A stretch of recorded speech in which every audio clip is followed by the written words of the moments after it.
Welcome back, fellow dissidents, my favorite people of liberty. Uh, as of the last few years, there have been more and more folks that are waking up to the idea that our government is in fact fascist, and that this caricature or trope that private companies are allowed to do what they want because we operate inside of a free market society. And there's multiple things wrong with this assessment. For one, we don't live in a free market society. We do, in fact, have a fascist government that controls our markets, and markets operate in spite of any distortions pressed upon it by government or malfeasance from corporations. But nevertheless, there is this trope, especially among folks who are looking to be, in my opinion, disingenuous about the nature of media and social media specifically. To anybody who has even a parcel piece of a pea brain, we understand that there is malfeasance among big tech corporations.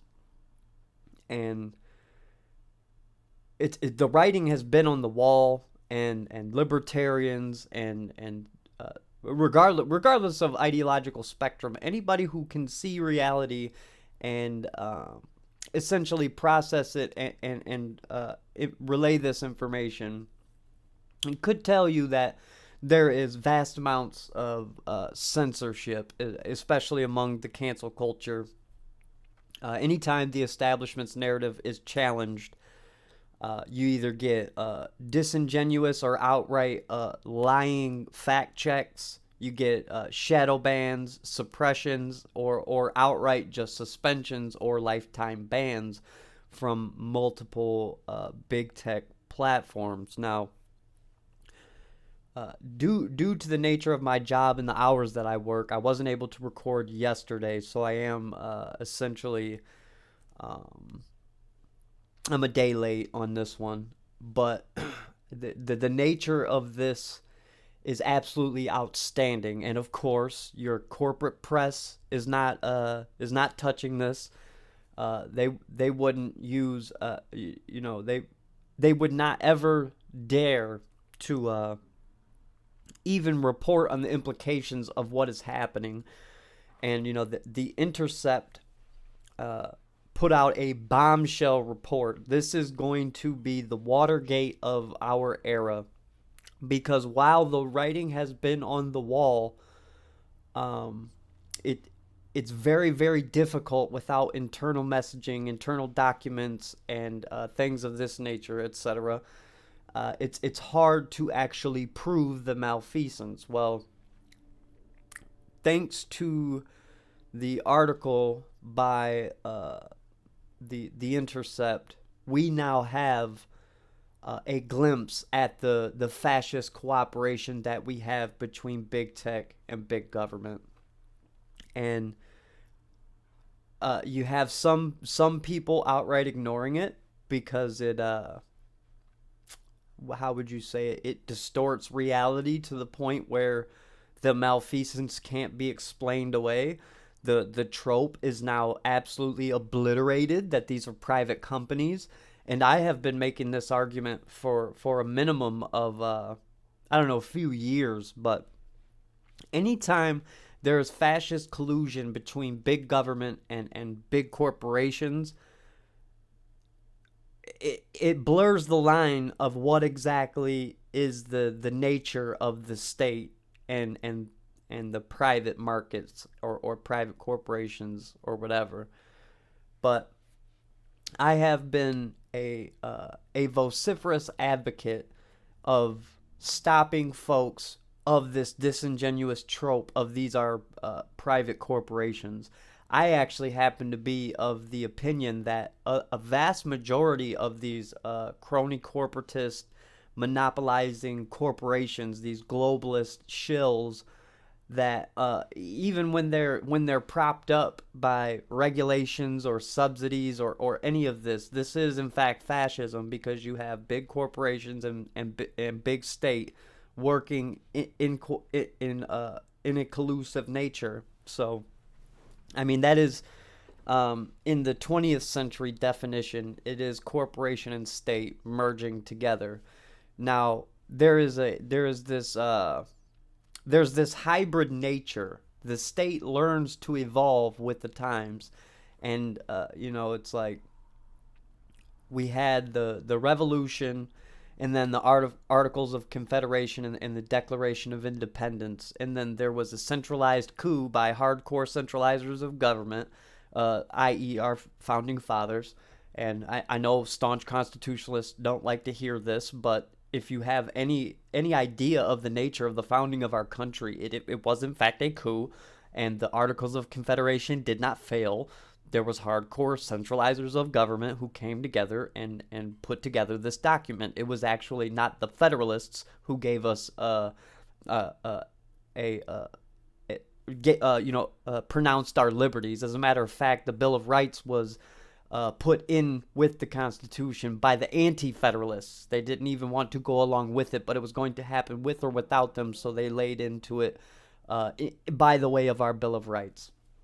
And that eventually evolved into the Leviathan that we have now. And it's done incrementally, but the state always learns to evolve, because the utopian idea that limited government is possible or has happened or any of these things is in fact a utopian ideal. Tim Pool often says that, anarcho-capitalists or the ANCAP libertarians, the far right as he calls them, the laissez-faire libertarians, are utopian, when in fact most of us, we do live in reality. We understand that we live in a world with government and distorted markets and Republican activists like Tim Pool. But the real utopians are the people that believe that government can work, or that we need more of government, or that we can limit government. But nevertheless, that's an aside. The state is always a hybridist movement, and it evolves with the times. And this is what we see now. There is not an outright declaration of merging the corporations and state. As a matter of fact, the states and the corporations, they see their centralizing of power and their monopolizing of the private sector is much easier taken over if they do it behind closed doors. They do it. This is how this disingenuous trope of private companies doing what they want, this is how it's even able to attain any ground among people who live in reality. We know this isn't the case. There's even still some right-leaning people who espouse this trope, and it's, I guess some people do believe it, but we don't have private markets. Just the nature of these crony corporatists, there's just no way you can say that. I mean, I guess maybe there's like a gray area, but there's not even a doubt in my mind that some people do believe it, and then there's other people who use it disingenuously. But nevertheless, the merger of corporation and state these days, how would I say it?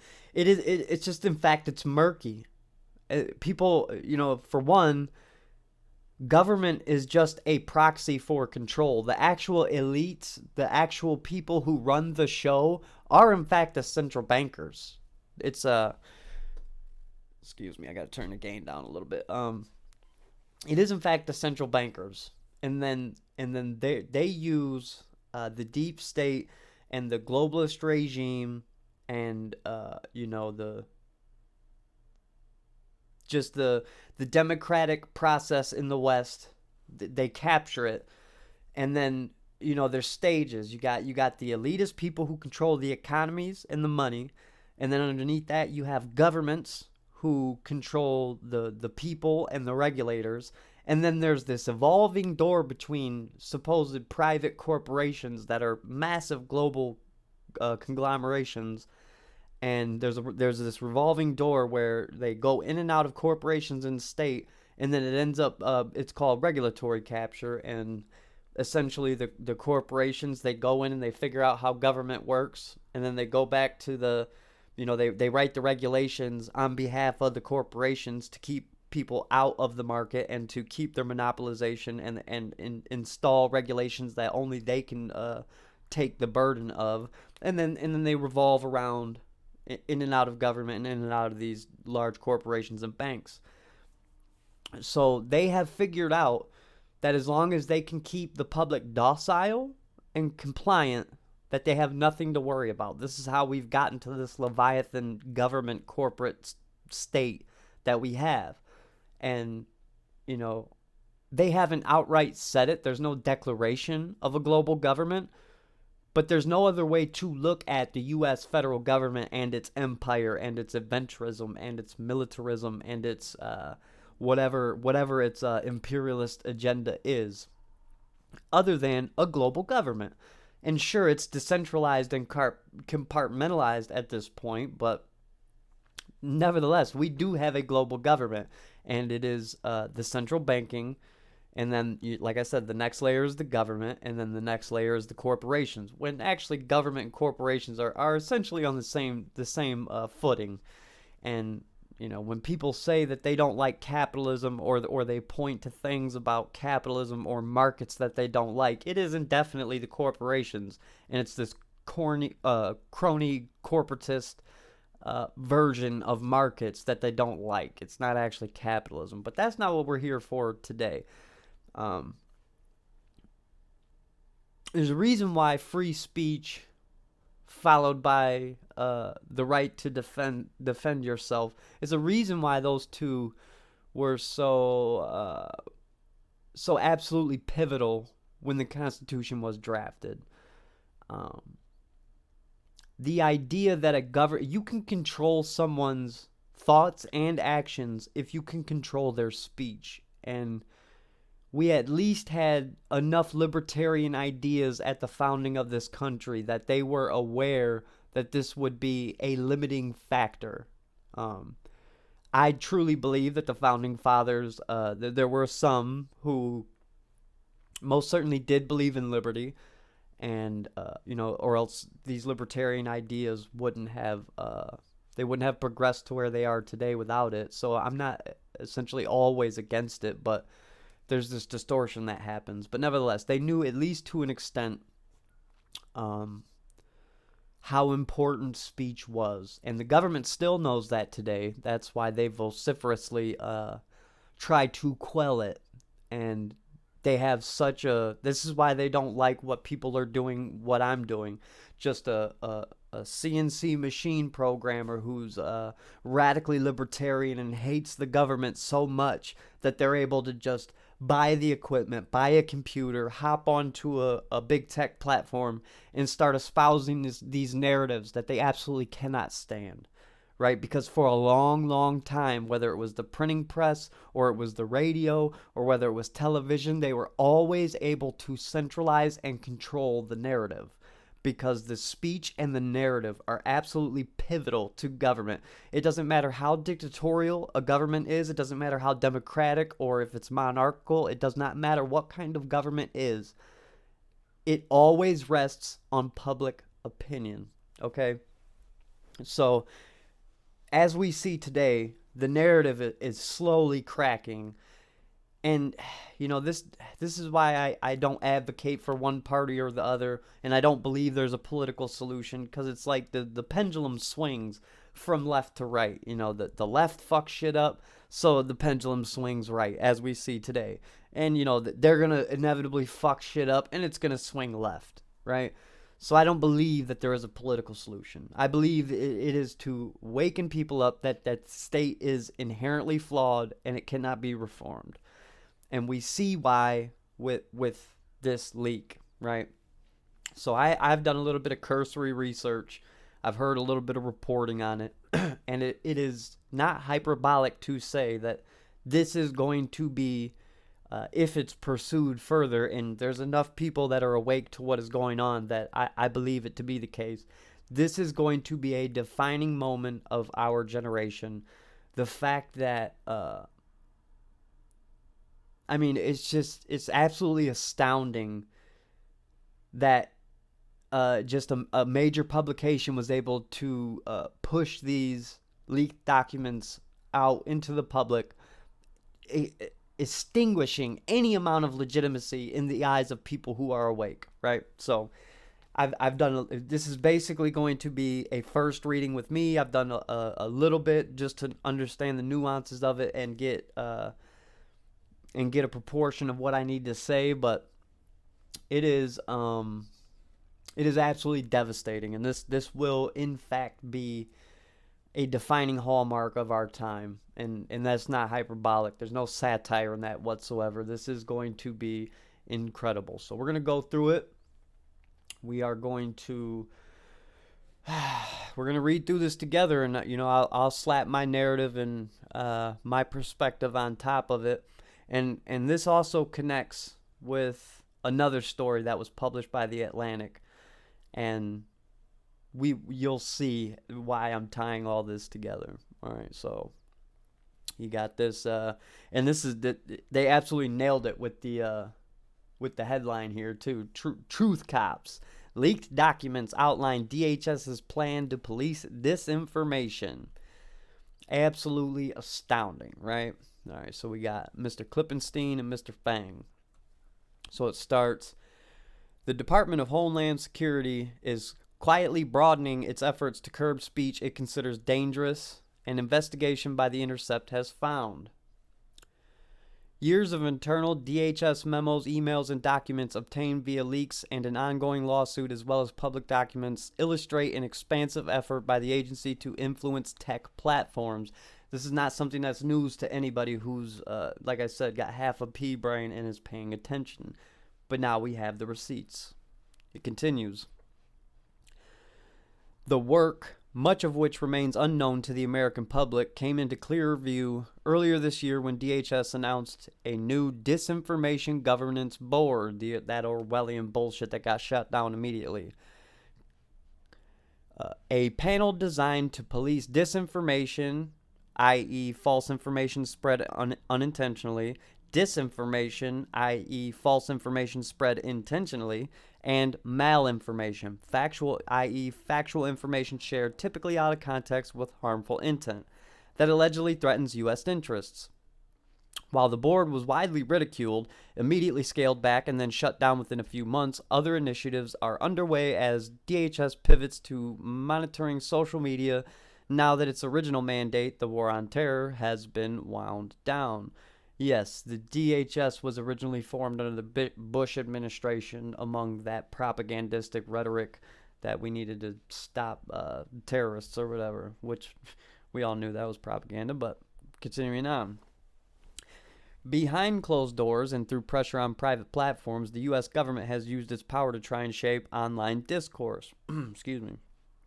According to meeting minutes and other records appended to a lawsuit filed by Missouri Attorney General Eric Schmidt, a Republican who is also running for Senate, discussions have ranged from the scale and scope of government intervention in online discourse to the mechanics of streamlining takedown requests for false or intentionally misleading information. Quote, platforms have got to get comfortable with government. It's really interesting how hesitant they remain. Microsoft executive Matt Masterson, a former DHS official, texted Jen Easterly, a DHS director, in February. Maybe they're hesitant because it's not legal. Constitutionally, you're squashing on the very First Amendment that the Constitution has put in place, and that is freedom of expression, right to protest, and freedom of speech. Maybe that's why. Maybe not. Let's continue. In a March meeting, Laura Demlow, an FBI official, warned that the threat of subversive information on social media could undermine support for the U.S. government. If I had only one wish, it would be that we could undermine the narrative and the legitimacy of the U.S. federal government. If only. Continuing on. Demlo, according to notes of the discussion attended by senior executives from Twitter and JP Morgan Chase, stressed that, quote, "We need a media infrastructure that is held accountable," unquote. "We do not coordinate with other entities when making content moderation decisions, and we independently evaluate content in line with the Twitter rules," a spokesperson for Twitter wrote in a statement to The Intercept. Now, we all know that's a hot pile of steaming shit, but nevertheless, that was what they said when asked for comment. There is also a formalized process for government officials to directly flag content on Facebook or Instagram and request that it be throttled or suppressed through a special Facebook portal that requires a government or law enforcement email to use. As of yesterday, it was still live. I imagine with all of the humbug that's going on about it, they're probably not going to be quick to shut it down. Not to mention they're still actively using it, as we'll see. So they may not ever shut it down until we get some actual accountability.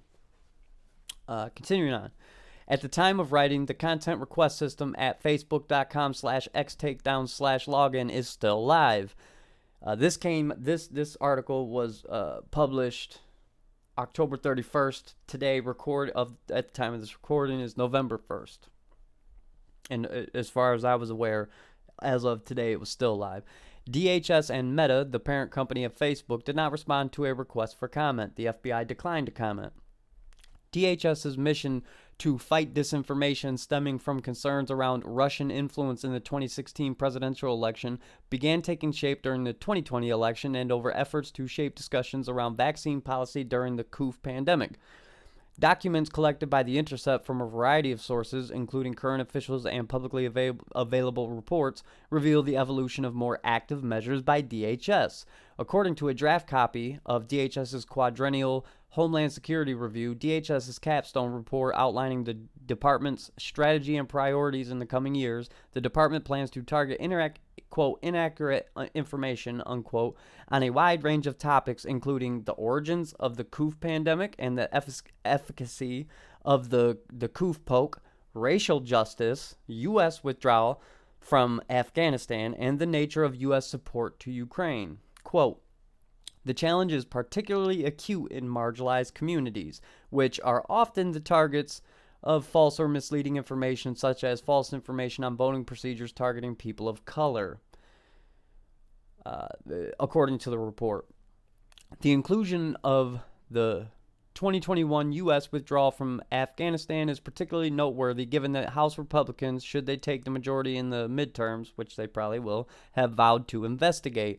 "This makes Benghazi look like a much smaller issue," said Rep. Mike Johnson, Republican member of the Armed Service Committee, adding that finding answers will be a top priority. You know, I have absolutely no faith in Republican leaders at all. Every time they get into power, they sit on their hands or they go to war or some dumb shit. So we'll see. There's hope, but we'll see. This rhetoric doesn't surprise me, though.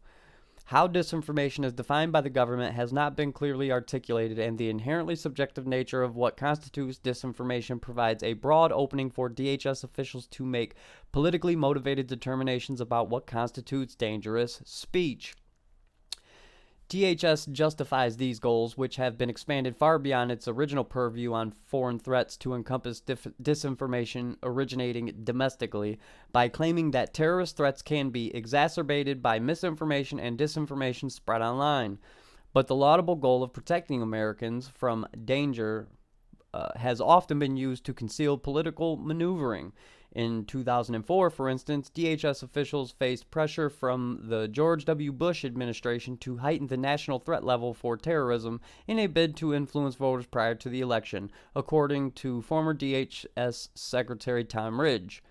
U.S. officials have routinely lied about an array of issues, from the causes of its wars in Vietnam and Iraq to their more recent obfuscation around the role of the NIH in the funding of the Wuhan Institute of Virology's, COOF research. That track record has not prevented the U.S. government from seeking to become arbiters of what constitutes false or dangerous information on inherently political topics.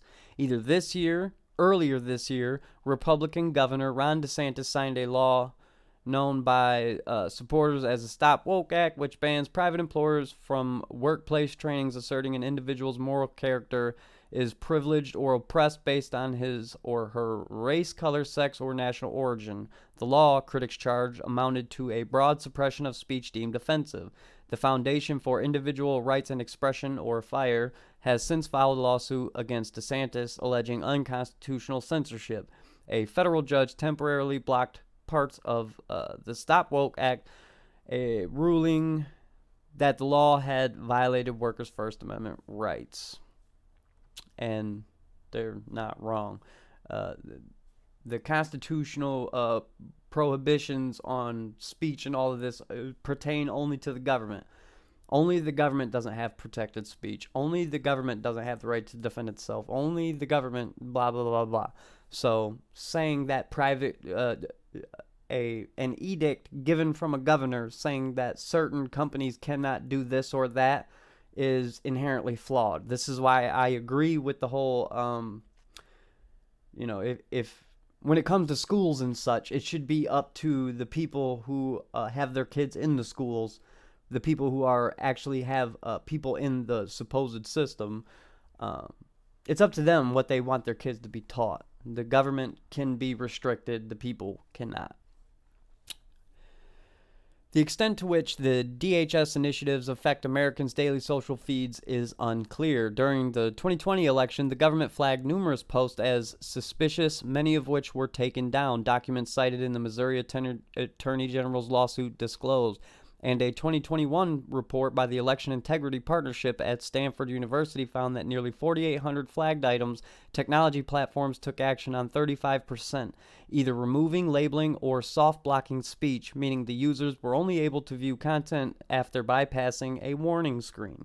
The research was done in consultation with the CISA, the Cybersecurity and Infrastructure Security Agency. Prior to the 2020 election, tech companies including Twitter, Facebook, Reddit, Discord, Wikipedia, Microsoft, LinkedIn, and Verizon Media met on a monthly basis with the FBI, CISA, and other government representatives.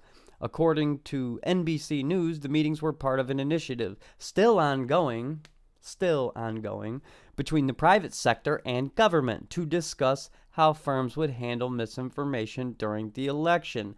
This is what you call the definition of fascism. When the government interdicts the private market,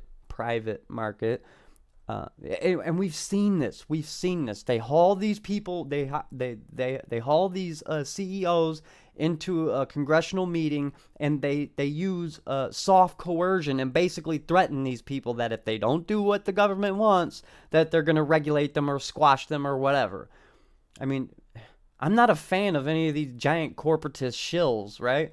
But to think that they could be acting on their own volition when the government is outright threatening them is absolutely absurd. And any way it lays down, when the government is interdicting in supposed private markets, it becomes a fascist collusion, as we'll see.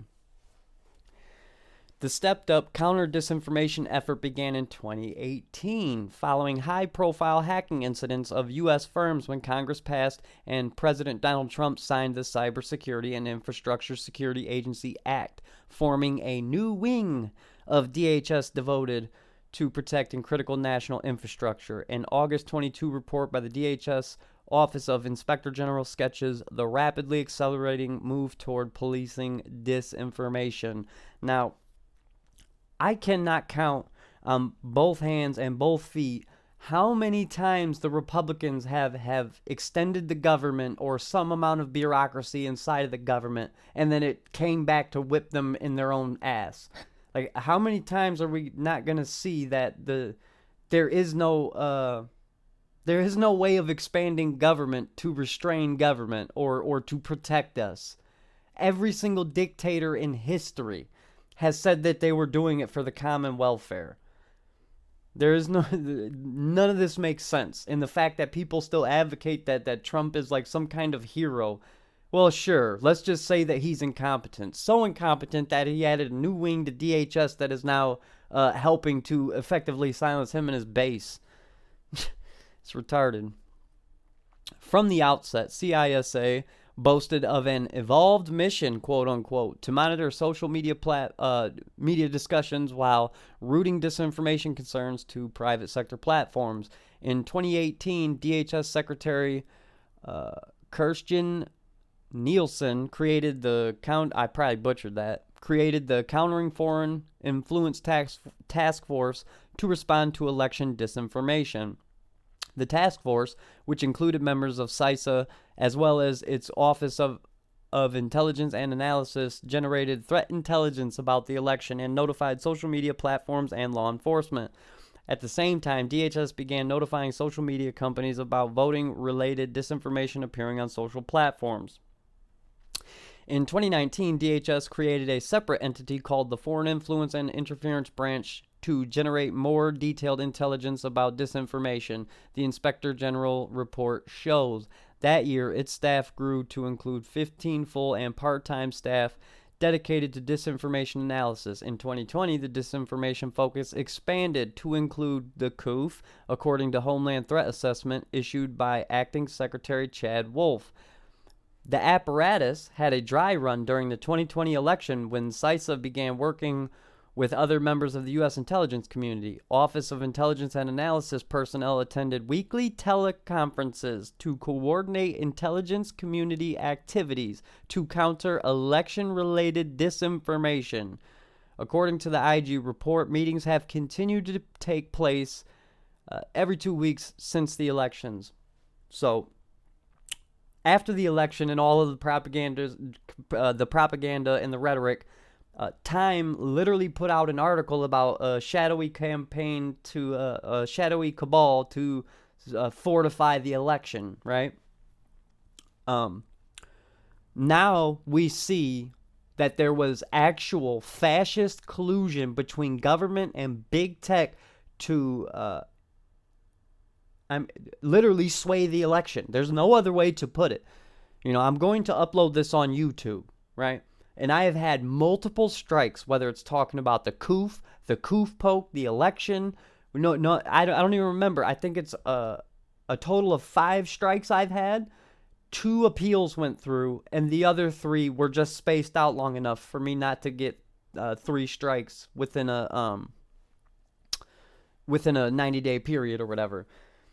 But there's all of this rhetoric about our democracy, my democracy, and all this stuff, and it's like, the entire time they're projecting, because behind the scenes we now see that they have a fascist collusion with big tech to literally, how do they put it?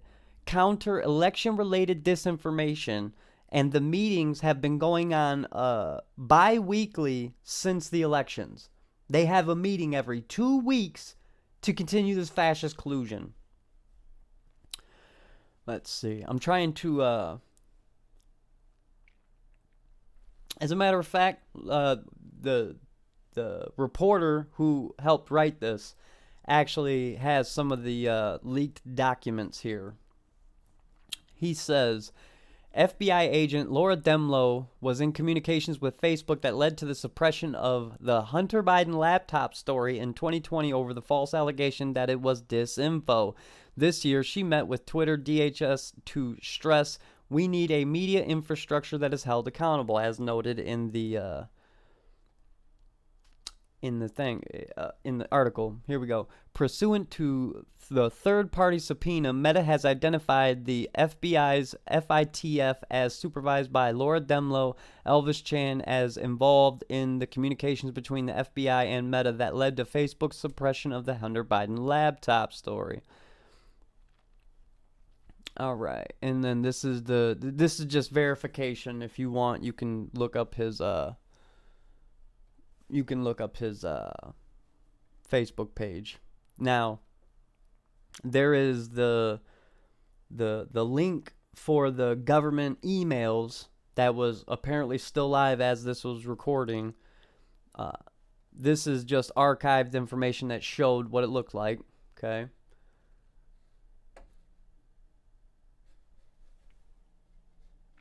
Sorry, my camera's right in front of the screen here. All right. Oh, this is where it gets good here.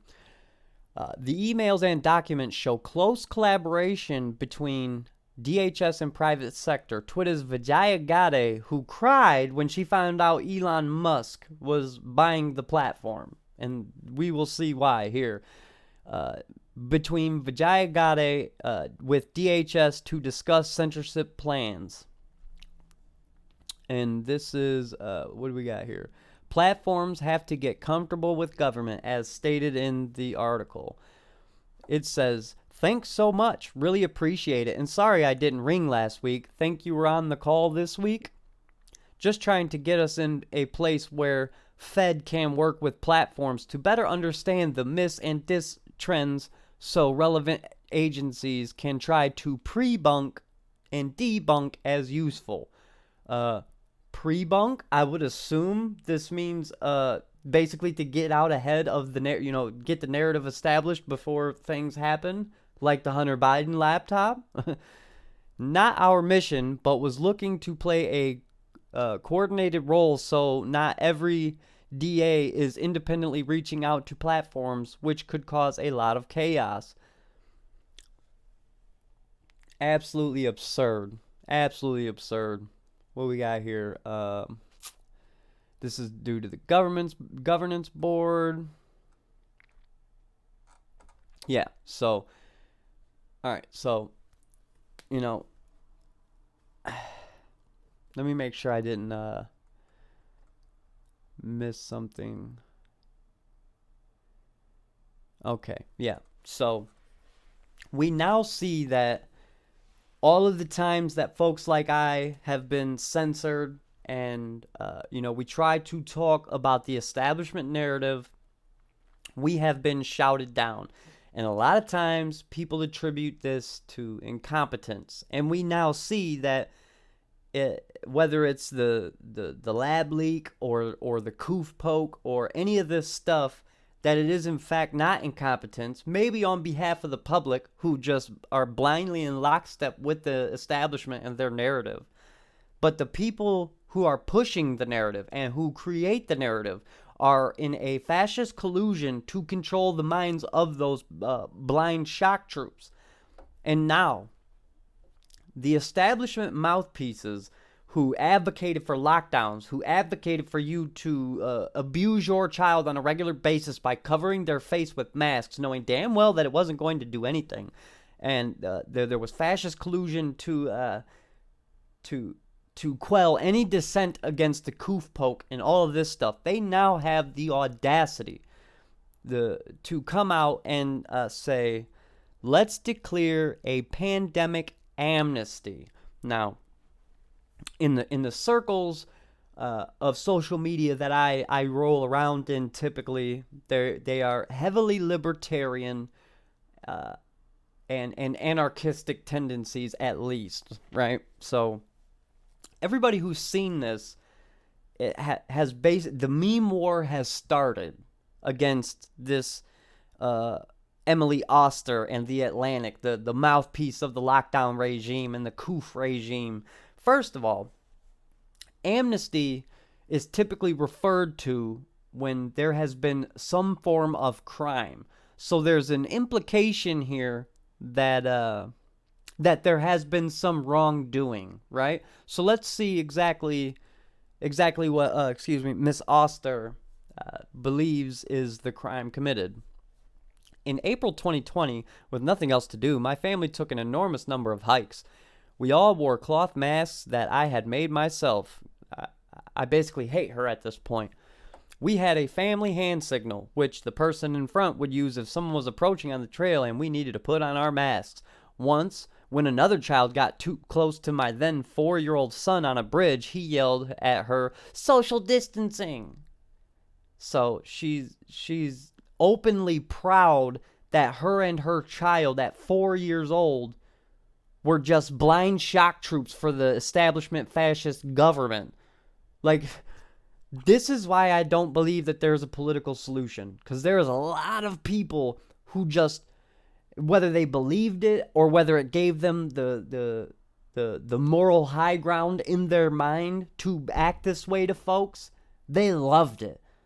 They love it. You ask yourself, how did the Third Reich come to power and gain so much rhetorical progression with the people to where they were telling on each other, this is exactly how. You separate groups, and then you say one group is tied to the regime and the other one is in fact the other.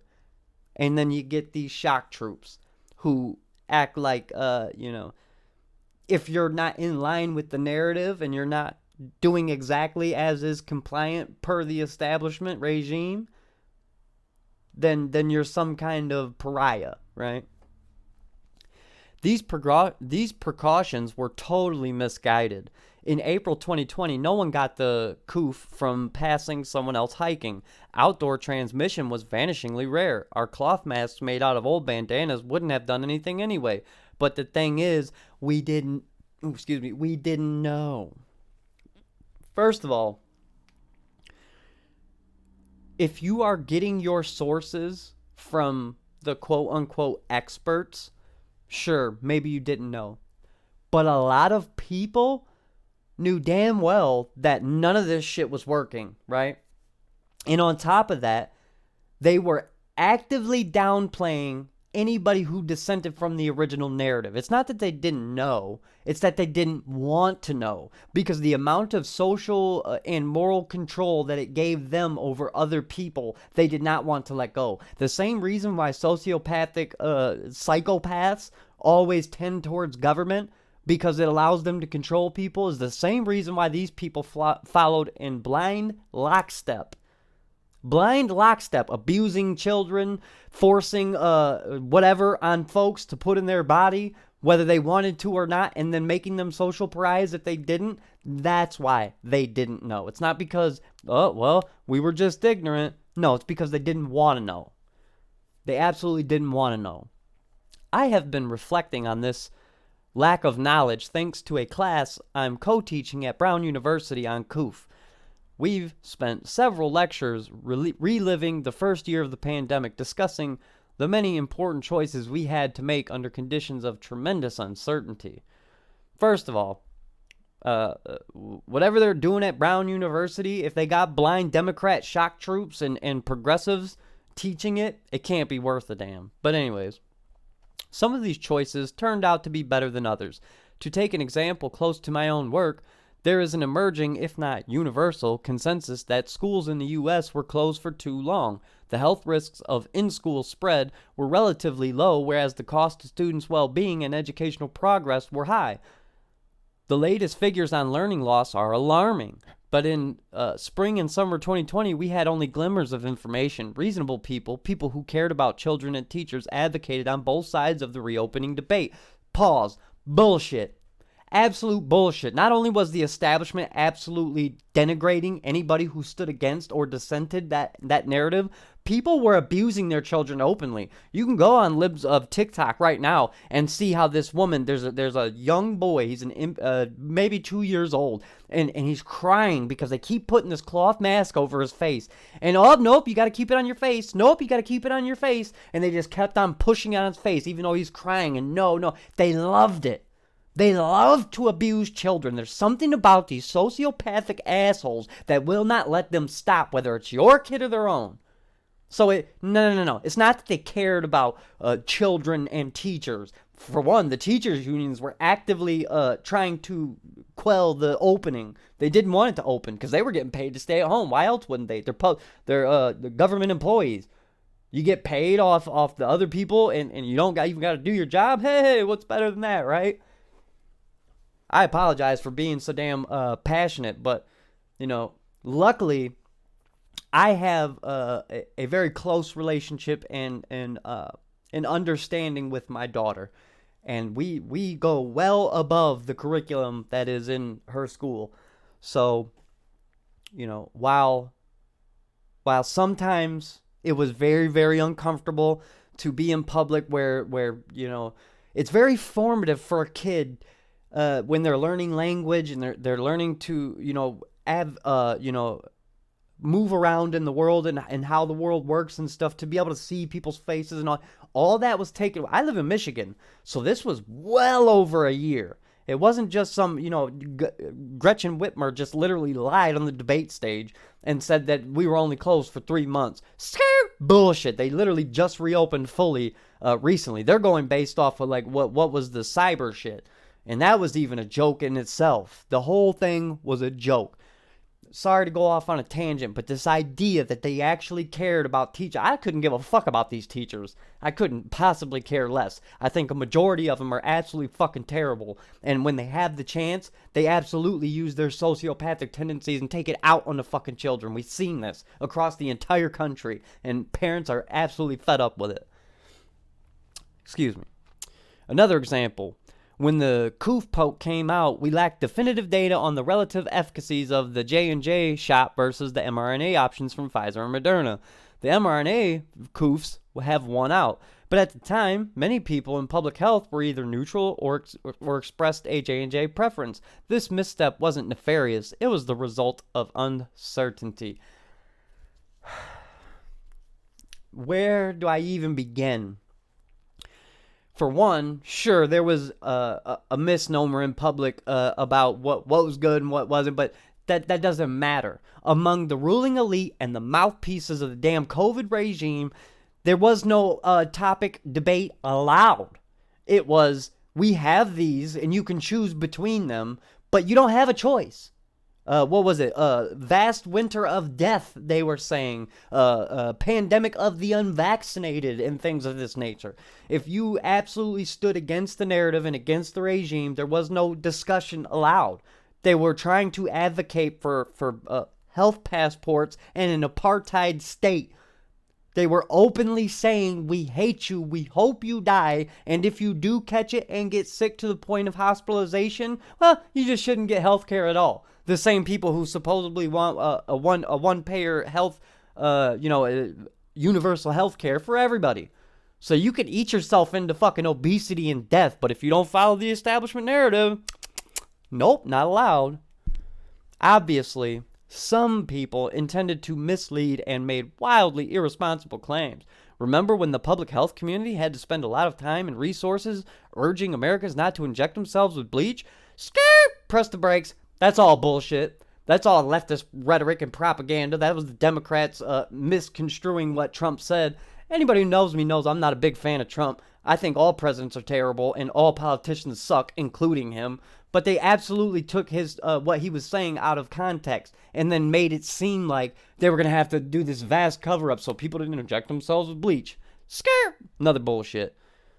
That was bad. Misinformation was and remains a huge problem, but most errors were made by people who were working in earnest for the good of society, said every dictator ever. Every dictator in history said that what they're doing is for the good of the public, right? Man, this really gets... When you couple this article with the fact that we know the corporate press is in bed with the government, that's been known. They're stocked with CIA and intelligence officers and shit right up at the top. So we knew that. And now we understand that the people who were controlling the public conversation, but via big tech, were in fascist collusion, and all of these people were advocating for more censorship. I don't agree with your narrative, for one, and for two, there's no way you're going to tell me that all of these people were doing it for the earnest good. A large amount of people, we've seen the videos, they were abusing their children, and they were using the fake moral high ground to absolutely interdict people in public because they're sociopaths. They wanted the control. It wasn't for the better good. Sure, there were some people that were just blindly in lockstep and will do whatever because, I just don't engage in politics, or whatever their excuse is. But that's not the case. A majority of people loved it. They loved the fact that they had some moral high ground that was granted to them by the COVID regime and the lockdown regime, and they wanted to never let it go. The same thing that happens when people use the mechanisms of government. They get that power, it overcomes their sociopathic tendencies, and they cannot let it go. Humans are hardwired this way. Most people, that's why they say power corrupts and absolute power corrupts absolutely. It's because it's in our human tendencies. Any person is liable, if they go this route, to end up way off the deep end. And we see this when you have this idea pathogen that says, well, you got the moral high ground, so let's just install an apartheid state. The people who got it right, for whatever reason, may want to gloat. Yeah, we do want to gloat. We do want to gloat because just the economic ramifications from your dumb idea. Everybody who knows even a little bit about economics knew that you couldn't just stop the entire globe's economy, right? So yeah, getting it right from day one is a pretty big fucking thing when you see the ramifications of what happened. Sorry. Those who got it wrong, for whatever reason, may feel defensive and retrench into a position that doesn't accord with the facts, which is basically everybody who was in line with the narrative. They're still to this day trying to slowly merge the COVID regime and lockdown regime with the climate regime. It's not for whatever reason. It's for sociopathic tendencies. Our government is in a fascist collusion to quell our speech that we now have receipts for, and these people are asking for amnesty. The discussions are heated, unpleasant, and ultimately unproductive. In the face of so much uncertainty, getting something right had a hefty element of luck. No, it didn't. No, it didn't. It just had to be, let's not blindly listen to the establishment. I mean, there's a lot of people that are statists that didn't agree with this. Donald Trump, the MAGA Republicans. A good portion of them, just in their blind adherence to opposition, were paying attention. And just paying attention showed you, by a minimum of May 2020, that all this was bullshit. That it was being weaponized by this. I mean, it was 15 days to slow the spread. Didn't want to overwhelm the system and all that jazz. It wasn't a heavy amount of luck, especially when you talk about the economic ramifications. Anybody who knows basic economics and has kids knows that you're going to destroy the economy when you inflate the monetary supply by, trillions and trillions of dollars, and then you keep your kids home and then abuse the shit out of them by making them wear masks all the time and not allowing them to see facial expressions for a year and a half in Michigan. And similarly, getting something wrong wasn't a moral failing. Yeah, I would have to say after 6 months of just blindly in lockstep with the establishment and advocating for an apartheid state, yeah, it was a moral failing.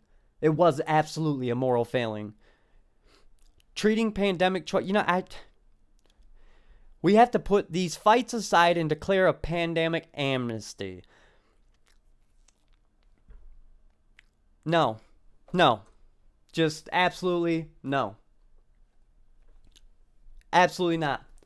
These people don't deserve amnesty. They're literally weaponizing these issues to show that they are morally better than you. They were trying, if they had their way, they would have never let it go. Public sentiment is what changed the narrative.